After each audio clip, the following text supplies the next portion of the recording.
Good evening, everyone, and welcome. For those people joining us from the outside, I am Felipe Correa, the chair of the architecture department. And tonight, I am absolutely delighted to present Manuel Cervantes, tonight's lecturer at the UVA School of Architecture. Throughout the last decade, Manuel has built a prolific body of work, rapidly becoming a leading design figure in the Americas.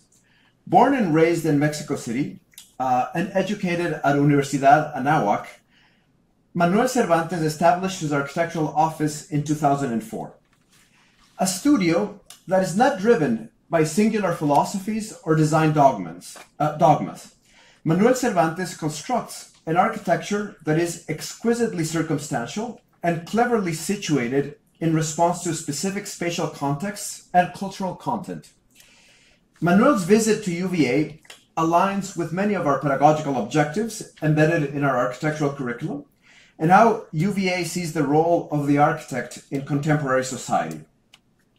I find three of these affinities between Manuel and our school to be extremely relevant in contemporary practice and design pedagogy today.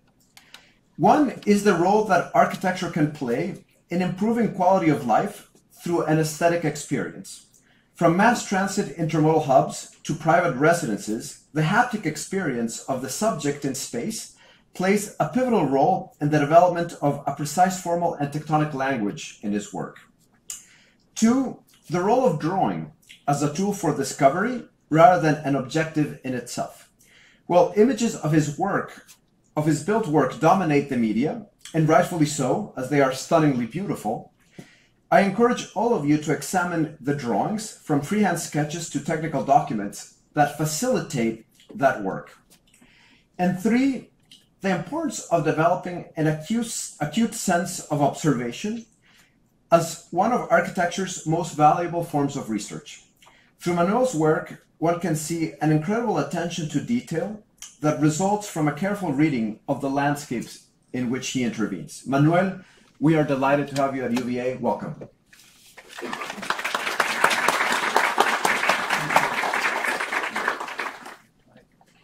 Well, again, Felipe, thank you very much for the invitation and for the opportunity to be here, because the experience of the campus and the dorms and everything has been amazing, very different than other places that I have been in. And again, thank you everyone for the opportunity to present our work. For me, it's like very important to introduce our work in other latitudes, in other countries, because we believe that the Latin American role in architecture is very relevant at this point, because probably 80% of the world looks like Latin America and not like other cities like Paris or London. So I believe that it's an honor to be a speaker from that part of the world. Saying that, today I prepared maybe a strange presentation, because I want to introduce the studio in a very brief presentation for the people that doesn't know about our work. And later I want to present three presentations that are intended to understand how we envision our communication with our customers, with our clients, with our friends. I was telling Felipe that I was, let's say, introduced to architecture and educated in architecture inside an architectural school, and my teachers were architects, and my friends at school were architects also, and everything was about talking from the architectural world to the architectural world. And later on, I discovered that life is not like that. You end up having clients and customers that are never architects. You relate yourself to another members of society that are everything but architects. So I think that by showing the way we talk and the way we present our projects. It's my way to show you that I think that it's clever to understand how to, I don't know how to translate that word, empatizar. Empathize with people, no? Because again, when we talk with all these architectural references and all this architectural language with clients, they get bored in 2 minutes. No, they don't have and they don't care about our references. So the way we learn to communicate our ideas, I think that it's very important. And I'm going to try to show that. And I don't know if I'm going to do it well, but that's the purpose of the presentation today. So, like I was saying, this will be a fast introduction to our work and our ideas. And this is a sketch that represents a little bit of what I believe that architecture is intended to be imagined. Let's say that Mexico, we are this culture, and Octavio Paz described that in one of his writings, that we are this cortex that lives between the underground and the above. You know, the duality between our demons, our gods, our let's say elements above and our elements underground, and it also talks about how our culture was pre-Hispanic culture clashed by this European culture. So again, the idea of this cortex, for me, it's what architecture sometimes is, right? How do we work with landscape? How do we start architecture just by touching the landscape and by doing that, creating architecture? And how we manage to understand what is happening underground and above. No, I will talk about that, but Mexico City and most of our country lies in these tectonic areas where we have these horrible earthquakes and we have a lot of rain at some point. So again, for me, architecture is this cortex, this layer between all these elements.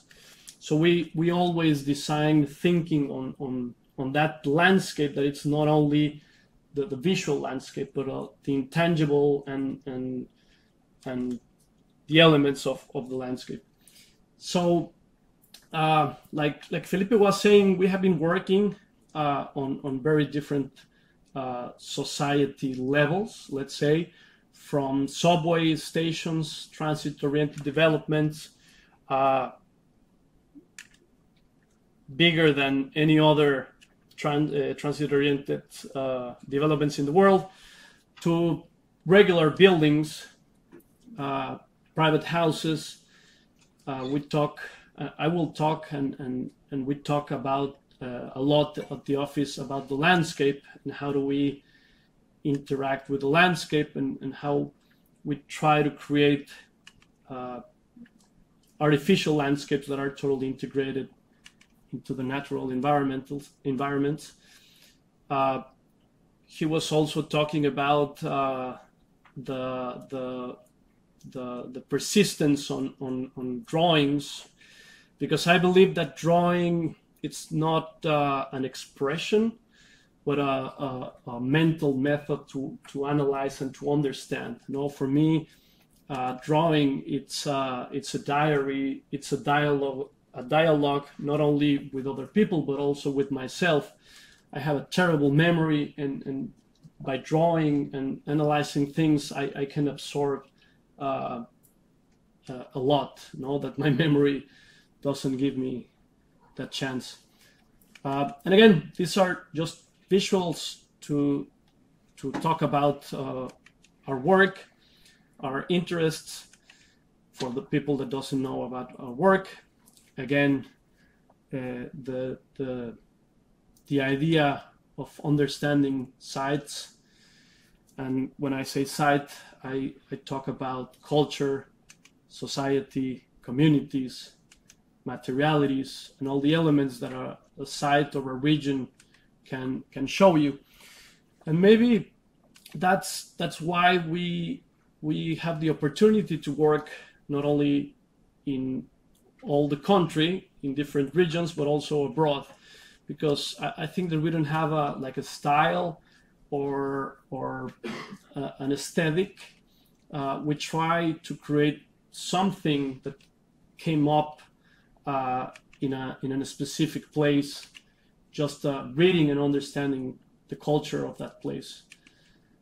So well, now you can see that we have a very, very rich country with a lot of different landscapes and stuff, and how we are working in very different programs, like offices, hotels, subway stations, buildings, and rural housing projects. We have been working for the last 7-8 years with different Mexican authorities in order to understand how to build the self-constructed architecture world that is almost 70% of what we produce in Latin America. So these projects are those approaches to understand how to build things in a very simple way. So, like I was saying, now I'm gonna switch to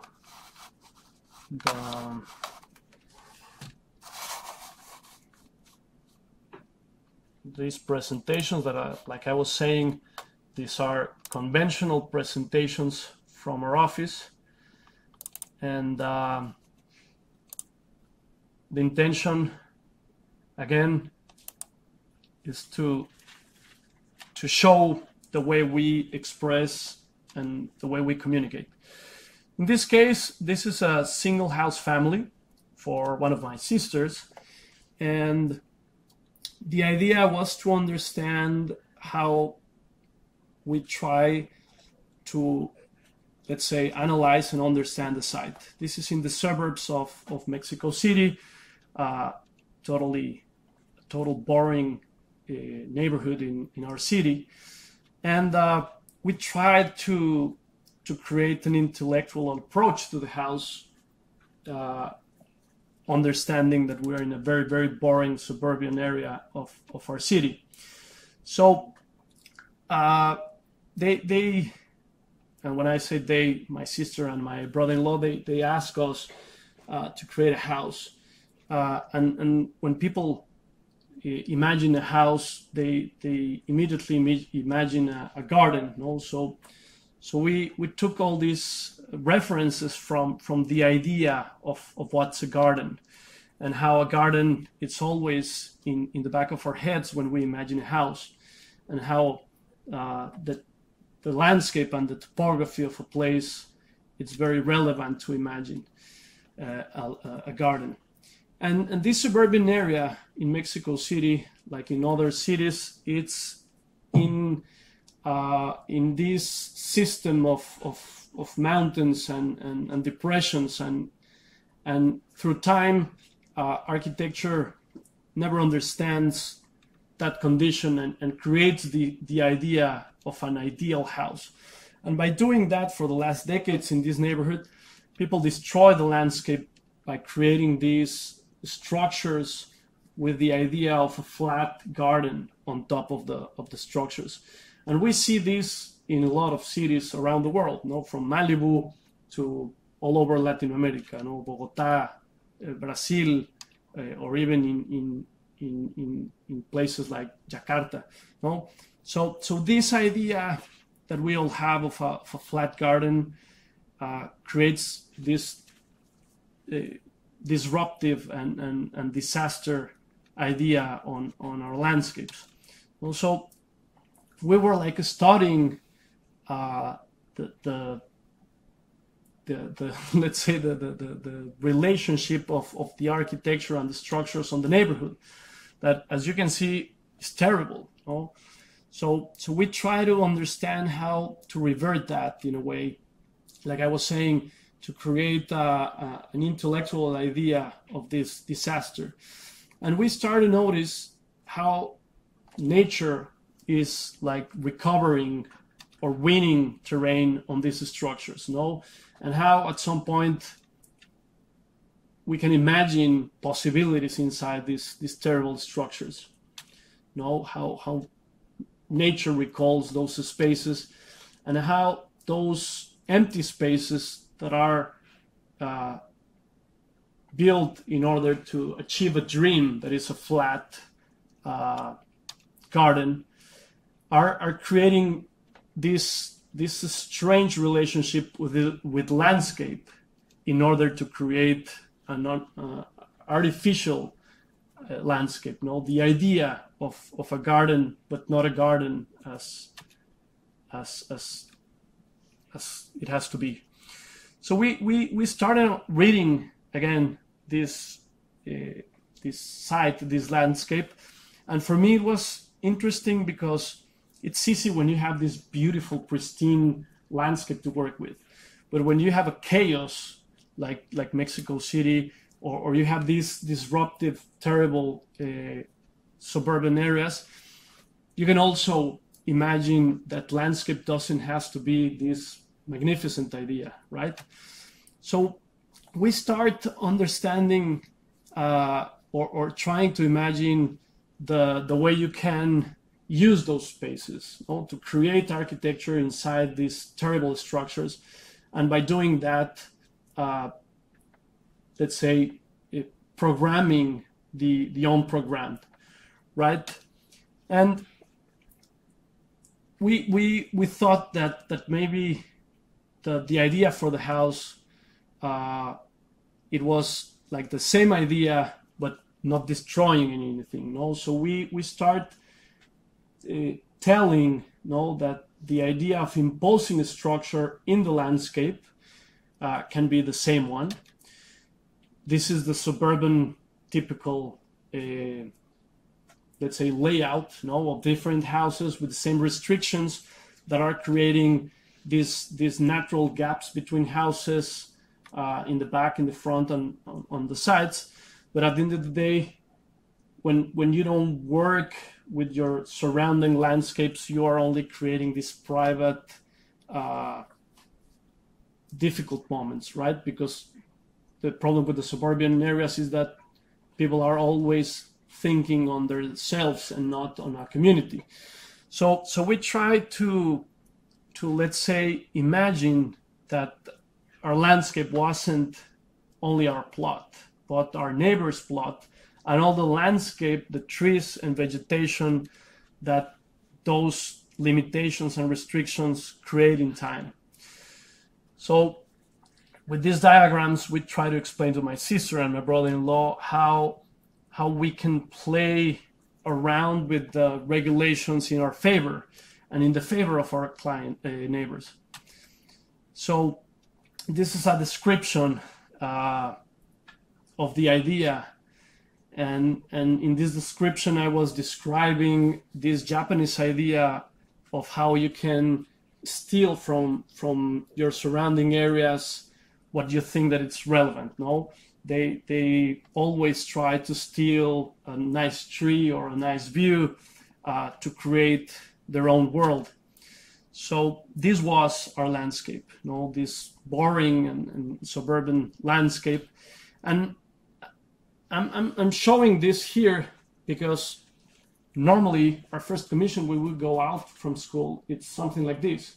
No, we don't receive a museum commission or a high rise. No, we receive this kind of let's say, boring and difficult commissions. And I say difficult because it's difficult to do something interesting in this kind of surroundings. So we were playing with this idea and remembering Albert's drawings of how we can create these perimeters of landscape that are already there into our benefit, right? So we were saying, okay, let's do a house that is in the center of this landscape, you know, to imagine the Arab house, the Arab patio, and all this architecture that we have in Mexico that came from Spain and from the Arabs to our culture. because we believe that houses are in need of being private. I was discussing in our way back here with my wife in the road trip. She was saying, "Oh, it's beautiful that in these neighborhoods they don't have walls, they don't have partitions. Everything it's too open."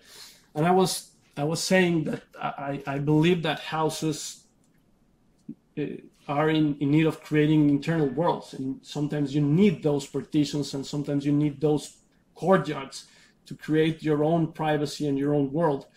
So again, it's about understanding those kind of surroundings. So by understanding how to create an internal world with these vegetated belts, we decide to create this conventional boring structure that you can see all over this neighborhood, but not to create let's say an empty space, but to use that space and create the garden on top of that. So the house, it's intended to have always 360 garden views and garden interaction, to let's say eliminate the conventional idea of a suburban house that is stacked next to other houses. So with these drawings, we were again insisting on the idea of not creating a garden, but a surrounding garden, using the existing trees that they have, creating other vegetated belts, and then the structure to have an internal world surrounded by this beautiful landscape. And on top of that, the traditional idea of a garden. So this is the result, the way we communicate, again, with drawings and renderings, but in a, let's say, I think more poetic way, to again communicate without all those architectural difficult references to our clients.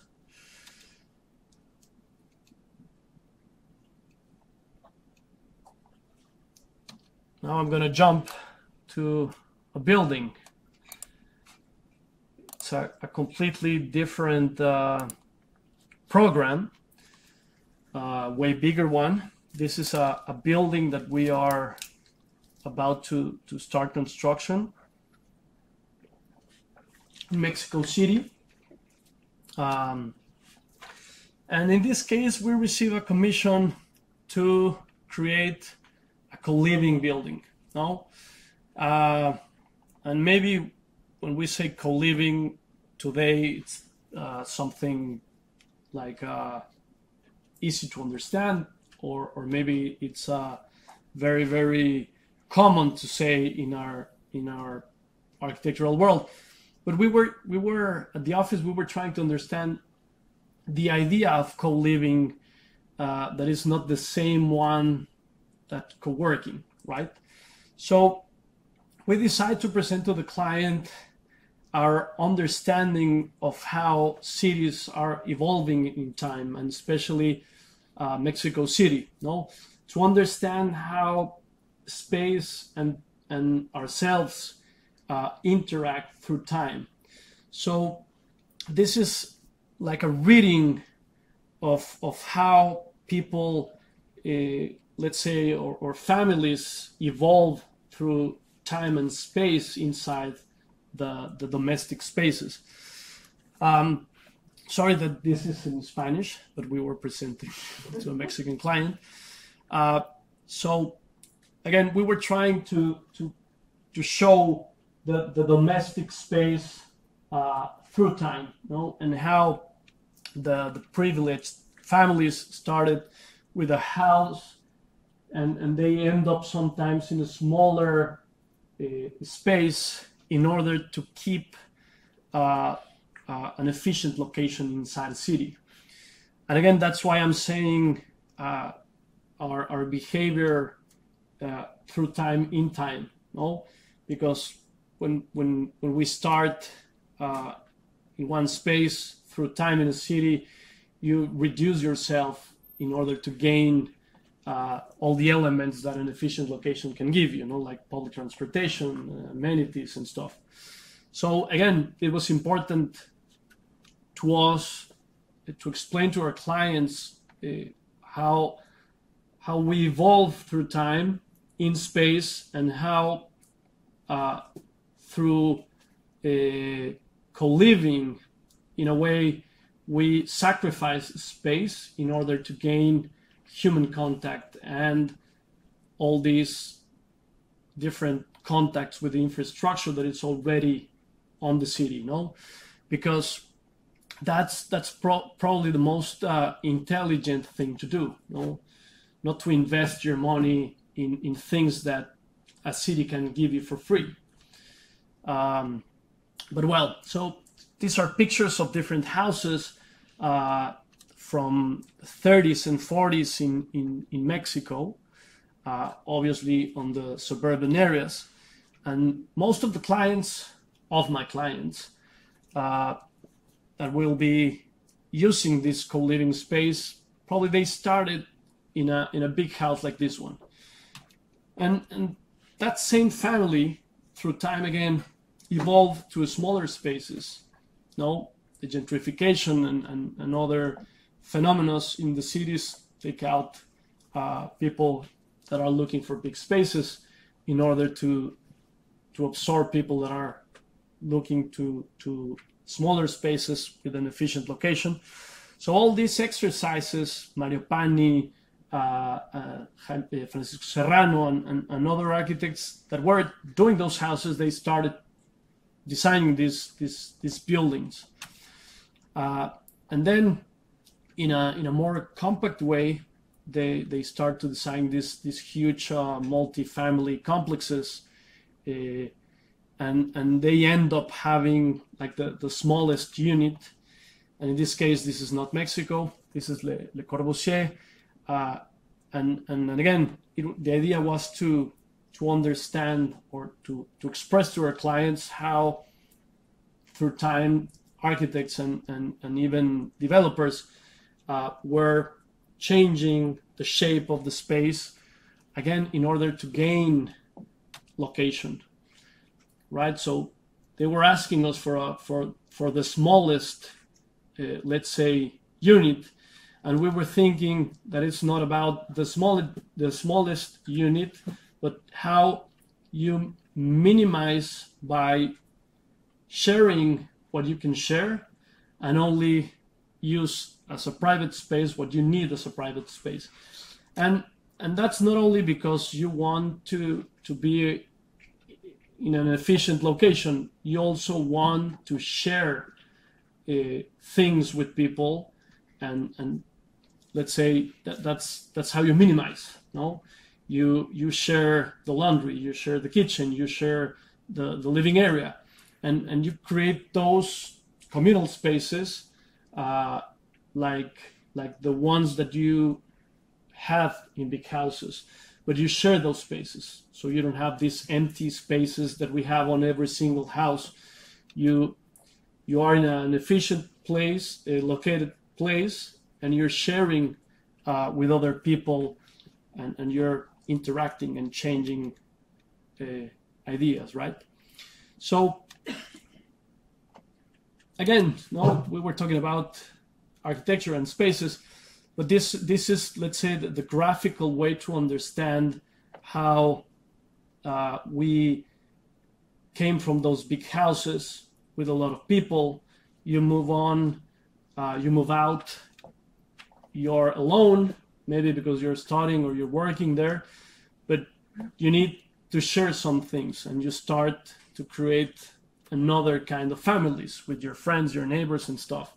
So for us, the name co-living, it was intended not to be a let's say, a commercial or a trendy name, but a real idea of how to create communities in buildings. And this is the abstract idea of that building, no? And how we imagine the buildings connected to the cities. We believe that when a client says we want to create an icon, the question is, how do you create an icon today? No, and I believe that it's not by doing something with an iconic aesthetic, but an iconic idea of how to use the resources that you already have in a city, and how to relate yourself with that city. And by doing that, you create a community.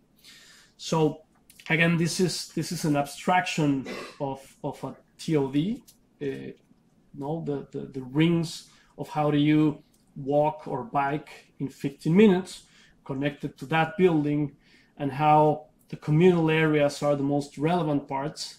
And at some point you have that small part that is the private unit, but understanding that the public is the most relevant part of a project in a city.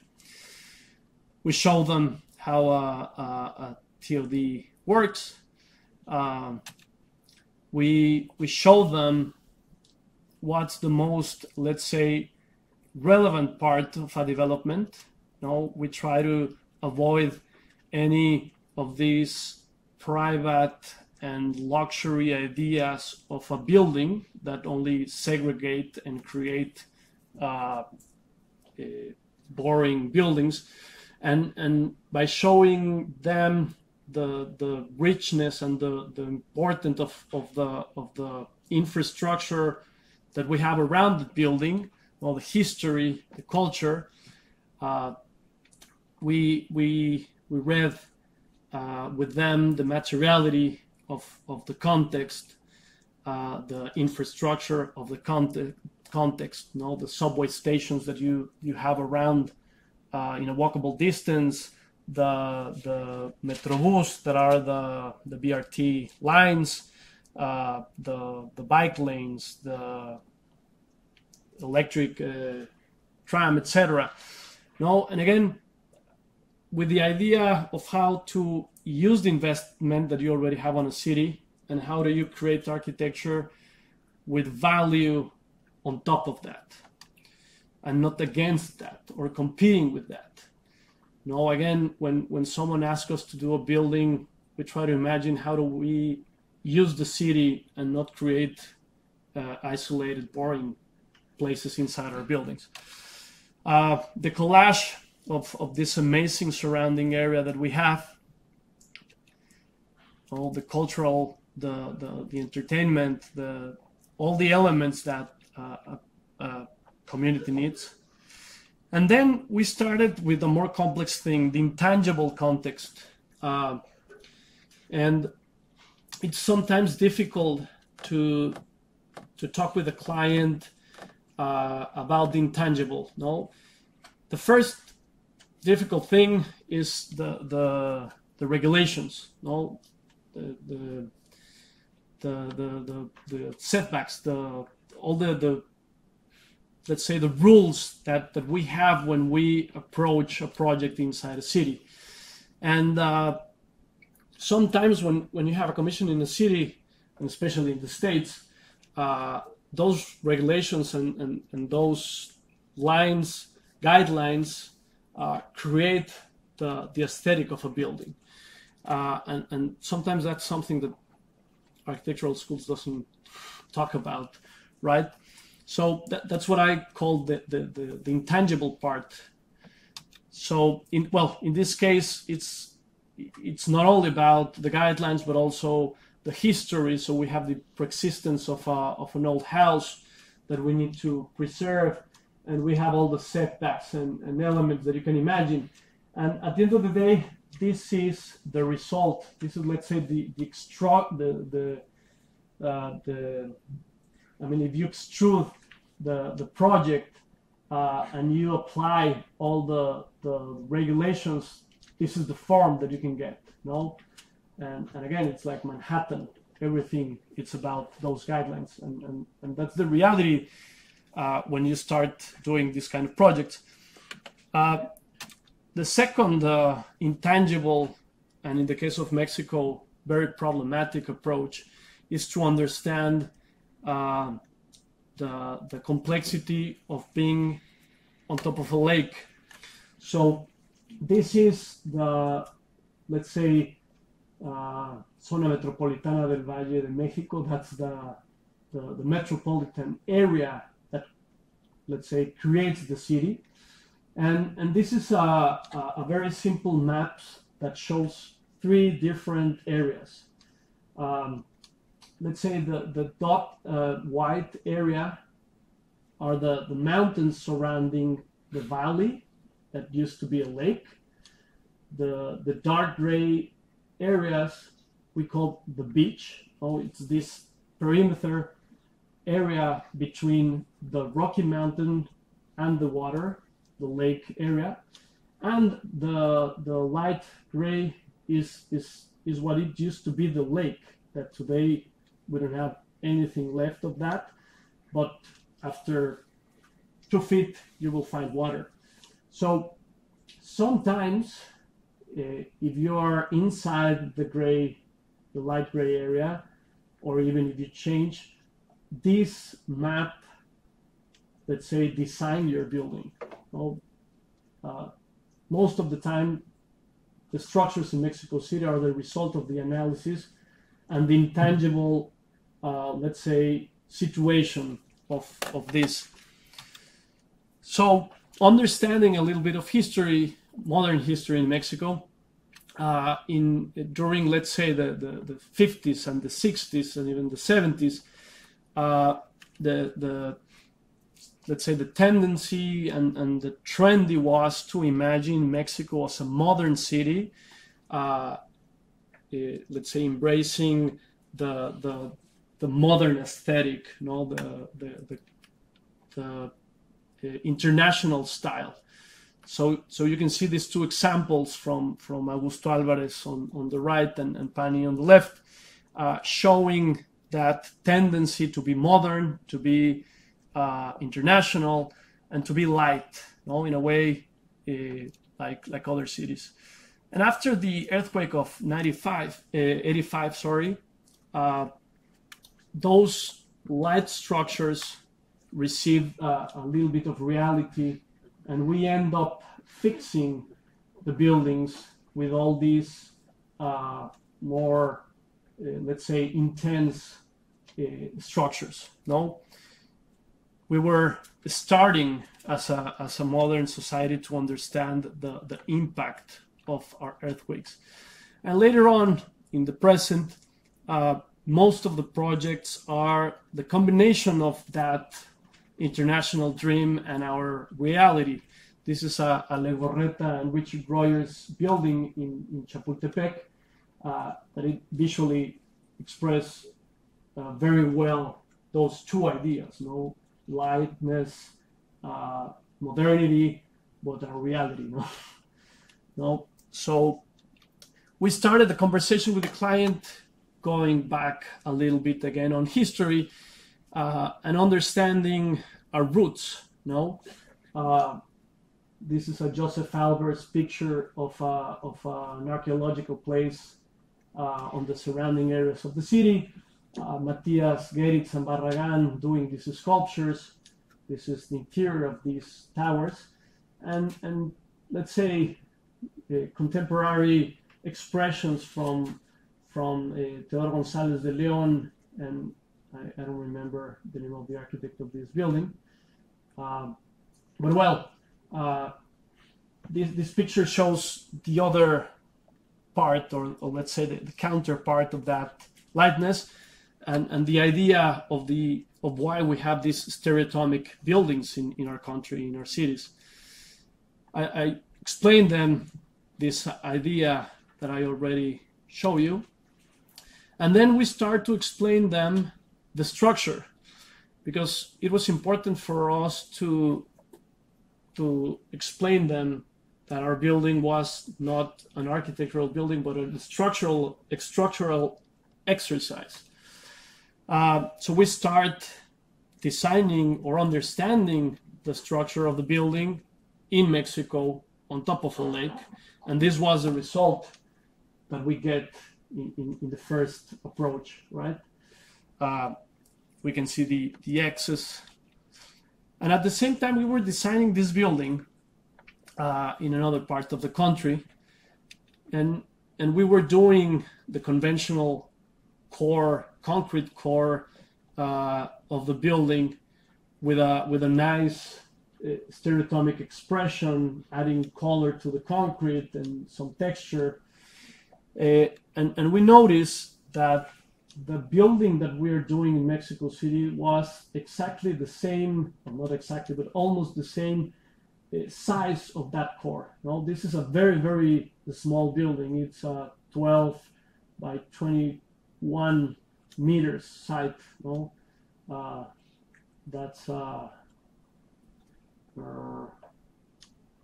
this is 24,000 square feet, I think, right? 2,400. Exactly, sorry. So it's pretty small in comparison with other buildings that we are doing, but I mean, it was the exact same size of the core. So we start telling the clients how buildings through modern history are always using the cores as columns, right? As these piles, and everything is about that column, that spine, and then the rest, and how that idea relates to a beautiful, let's say, brutalistic expression. No? And we were showing them other cases like Jan Nouvel in Barcelona, or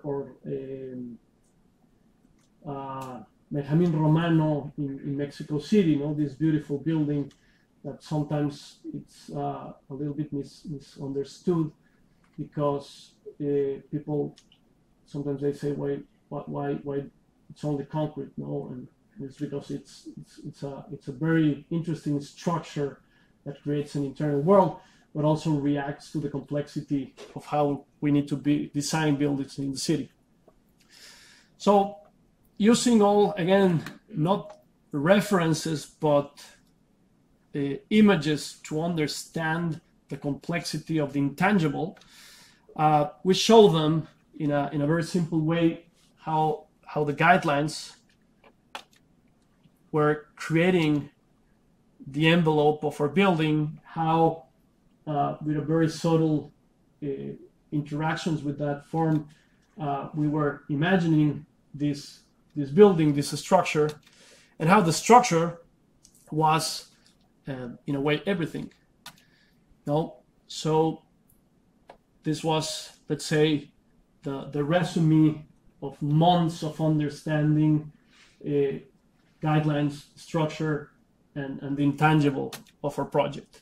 And at the end of the day, how the intention was to create a space to live and to imagine that, like in ancient history, we had these beautiful moments, all these very, very small spaces, let's say, dominating the views. So in a way, like that, those tombs on the rocks, the idea was to have these beautiful small spaces in this poetic relationship with landscape. So we show them again how our design wasn't let's say an artistic expression or idea that come to us in our dreams, but it was the result of all this pragmatic analysis of all the elements that sometimes create architecture in our cities, and how our idea to relate to context, to the materiality of the context was just the only important part to express. And like I was saying, since we try not to have a style, we try to relate to different cultures. our buildings are let's say like this recollection of ideas that we find out when we visit a place, and we try to imagine that our buildings will be an expression of the place, and not a personal expression from our office. No, we are trying, let's say, to learn from a place and express from a place instead of exporting our style or an aesthetic. So we show them the project, we show them the complexity of the foundations, or the investment on this, but it's almost bigger in size and money than the building, and that's how we convince them to eradicate any parking space or any, let's say, underground amenity or service, in order to avoid an economical disaster trying to create an expensive building, and again, to use the existing infrastructure that a city can give you. And we show them the idea of let's say, how to create a nice expression of that structure, and the result is again a very pragmatic building that expressed a little bit of Mexico, and not as the aesthetic of Mexico show you, but again the complexity of the intangible, and obviously also the materiality and the colors that we have. And I don't want to get you bored with all the details of the floor plans and stuff, but again, this was the presentation to express an idea in a let's say friendly way, no, to our clients. And well, these are all the renderings of the project. So I'm going to show a last example, and this is again completely different in scale and in program. This is a project under construction, and in this case, this is a company that produces, I don't know how to translate hule. Is this rubber? No, it's a type of rubber. I mean, I don't know. That's the name of the tree. It ends up being rubber. No? You produce latex and other kind of products, condoms, latex and stuff. But that's the name of the tree. No? So they have this huge area of trees, and they need people, let's say, living inside this amazing and huge properties, because it's impossible, let's say, to commute from a city to these places, because it will take you 2 hours daily, on your way to the site, and another 2 hours on your way back home. So they ask us to create permanent spaces for them, and we, let's say, approach them with a more vernacular idea, because they were asking us to do something fast, cheap, and very, very, let's say, practical and fast. So we decided to take our time in order to understand with them a little bit of history, not to tell them what to do, but to show them the let's say, the most intelligent approach. because they were asking us to create something for the people to create, let's say, or to stay, to create I don't know how to say even in Spanish, permanencia. Permanence. No? Permanence, because for them the most important part of an employee is to have like a long story inside the company. So we will tell him, we were explaining them that it was like impossible to ask for a worker to be permanent in a way, giving them a crappy way to live. So we show them. No, again, I think that the way we communicate with clients is very important, because we didn't tell them what to do. We show them the intelligent way to do things, and sometimes that's what we do inside our offices. No, we think that what we design is the most intelligent way of designing things, but sometimes we don't explain that to the clients, or we explain that to the clients in a very architectural way, and that's when you have a difficult communications, because you're using another language. So we let's say show them a reading of all the vernacular architectural places surrounding this amazing place in Chiapas. And we show them, again, the value on the infrastructure or natural landscape that they have. No? So we convince them to use the existing vegetation as, let's say, the most relevant part of the architecture. No, they have today these open spaces that expose the houses to the natural environment, and they don't have the money to create, let's say, buildings or houses that can support or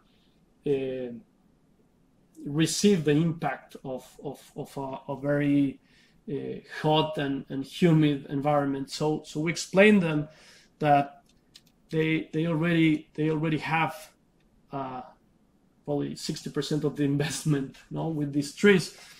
So we convince them to use that as part of the project. And again, this is very, very different than the other projects. It's these are dorms for women and for men, and we are also designing the houses for couples or families that are, let's say, creating roots in this company. And the project is again very simple, and it's the same idea of how to use the landscape, in this case as this beautiful canopy on top of these very, very simple rural exercises that are based on eco techniques, right? Cross ventilation and shade and very simple elements that sometimes these kind of companies they don't care or they don't think are important. So in a way we just put nature and common sense into work, and we create with the same, let's say, philosophy of idea of these big buildings or these expensive projects in a very simple way. The structures are made of a combination of concrete and canopies of bamboo, because they have a lot of bamboo production. And these are the different components of the project. We have the bathrooms and restrooms, these units that are outside the dormitories. And again, it's a very, very simple project, but we believe that as a architectural practice, we need to work on every single level and put the same amount of, let's say, energy on every single project, because a small project can, let's say, be the same, or the same important exploration than a huge project, right? This is the simple program of the project. Dormitories, common spaces. For us was like very, very important to understand how people sleep and then use gathering spaces, social spaces to create community, and how, again, landscape and vegetation is part of the project. The same pragmatism, the same philosophy, the same idea of these terminal stations or these big structures, but applied in a very, very small scale. References.